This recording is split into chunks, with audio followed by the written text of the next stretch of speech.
Hi everyone, yasas que kalos irtate to another episode of Dimitra's Dishes. Today I'm going to teach you how to make a delicious no-bake kadaifi dessert that's going to be loaded with pistachios and topped with a delicious creamy semolina custard. So good. This is my version of something that I saw on Instagram Reels the other day and I fell in love with it. I was hungry and I was scrolling and this popped up. It's a traditional Lebanese and Syrian dessert. I'm sure they serve it in a lot of other Arab countries, but I'm not even going to try to pronounce it. I've seen two different names for this, mafrouke and madluka. So I'm probably saying it wrong. But anyway, I'm going to show you how to make my version of it. Let's get started. So we're going to begin by soaking the pistachios in some warm water. They need about 30 minutes, so that way they keep their vibrant green color, and then you can peel off the skins, whichever ones come off easily, later on. So go ahead and soak the pistachios, and then it's time to make the syrup. So add 3 cups of granulated sugar to a saucepan with 2 cups of water. Stir it together and bring it to a boil. Once it comes to a boil, let it cook for about 5 minutes, so that way it thickens up a little bit. Then turn off the heat and add in 1 tablespoon of rosewater, or you can use orange blossom water, whichever one you like. Take it off of the heat and let it cool completely while you make the semolina custard. Begin by combining 2 eggs and 1 egg yolk in a little bowl. To that, add a 1/4 cup or 40 grams of fine semolina flour, 1 tablespoon of cornstarch, and in a bowl over here I have 1 cup or 240 grams of granulated sugar. I'm just going to add a little bit of the sugar to the egg mixture and save the rest for the milk mixture. And I'm just going to whisk these eggs with the semolina and the cornstarch all together until everything is incorporated and nice and smooth. And now we're going to move over to the saucepan. So I have a saucepan over here. I'm going to add 3 cups of whole milk to it and the remaining sugar and a little pinch of salt. This is going to cook over medium heat until it begins to simmer. You don't have to whisk it or anything. Adding the sugar in like this forms a barrier on the bottom and prevents the milk from sticking. So just leave it like that. Once it comes to a simmer, take it off of the heat, and it's time to temper the egg mixture with this hot milk mixture. Just pour a little bit at a time of the hot milk into your egg mixture, whisking constantly until the temperature rises a little bit. Then add everything back into the saucepan, whisk it all together and put it over the heat. Simmer this over low heat while you're standing over here, stirring it. Do not move away because it can burn really quickly.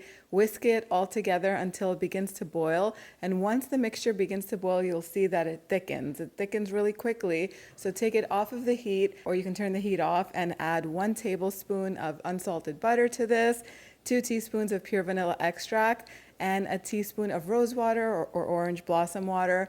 Whisk that all together until the butter has melted, and then I like to transfer it to a bowl and cover it with a little bit of plastic wrap to prevent a skin from forming. Set it aside so that way the semolina custard can have some time to cool, and you could do this step a day ahead of time and keep it in the refrigerator. Now it's time to work with the kadaifi. I have 1 pack, which is 1 pound or 500 grams of kadaifi pastry. It's thawed out and it's at room temperature.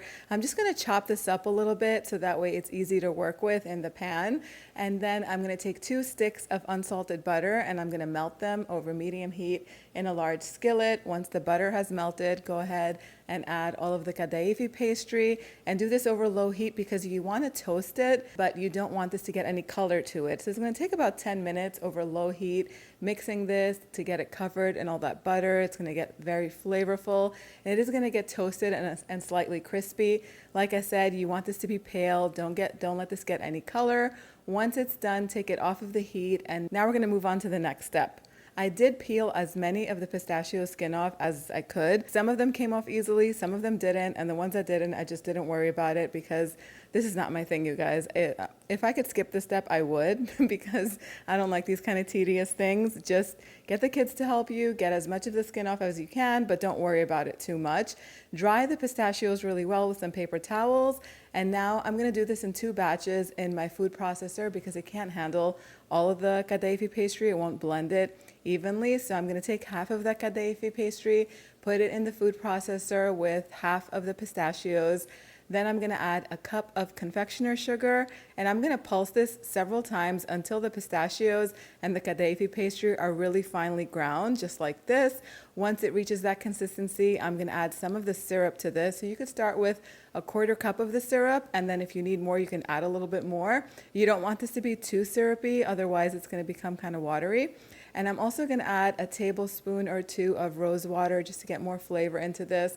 Pulse this a little more until it's nice and smooth. It's not gonna be too smooth because there are nuts in there and the kadaifi is not gonna completely puree, and you don't want that. You're looking sort of like for this consistency right here.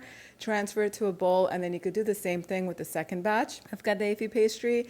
Once that's all done, it's time to put it together. So I like to make this in these little tartlet pans. I'm gonna make a few small tartlets and a big one. So I'm just gonna take about half of that pistachio kadaifi pastry and press it into my large pan. And then whatever's left over, I'm gonna press it into these small tartlet pans just like this. You want to make sure that the sides are completely covered because that's going to create that beautiful decorative edge later on when we take them out. And then press the center in so that way there's some place for that semolina custard to sit on top. And then just go ahead and top it with that semolina custard. Just distribute it evenly between the small tartlet pans and the large one, just to create a nice, beautiful layer on top. At this point, this needs to be chilled for about 2 to 3 hours so it can set. I'm just gonna transfer this into my refrigerator and just wait until it's time to take everything out of the pans and decorate them. So after the pastry chills, go ahead and decorate it with your favorite toppings. I topped mine with some more syrup. You're gonna have some leftover syrup, like I said before, but it keeps fresh in the refrigerator, and leave it out for your guests in a little pitcher, because if they want a more syrupy texture or more sweetness to their dessert, they can pour it individually. That's what I love about this. But you can use the syrup in smoothies. You could use it to make so many different desserts. So it'll keep fresh in the refrigerator for about a week in an airtight container. I topped my dessert with some of that syrup, then some crushed pistachios, some dried rose leaves. I like to buy edible rose leaves because they just look so pretty on top of these desserts. And then I also chopped up some maraschino cherries and put those on top too. It's so good. Time for the taste test. And so soft, you just cut right through it with a spoon. Oh my goodness. Delicious. If you love pistachios, you're gonna love this dessert. The kadaifi though is so good. It's slightly toasted, so you get a little bit of nuttiness from that. Lots of pistachio flavor. The rose goes so well with this. Lots of rose extract in all the layers, and that creamy semolina pudding is slightly hearty because semolina is not as smooth as like a cornstarch would be. And traditionally, the Arabic version of this, they top it with an ashta cream, which I've never tried. I didn't have on hand, which is why I did the semolina topping. You can do whipped cream if you like it a little bit lighter, but give this recipe a try. You can get the exact measurements on my website, dimitrasdishes.com. Let me know what you guys think in the comment section down below, and I'll see you back here very soon with another delicious recipe. Yes, delicious.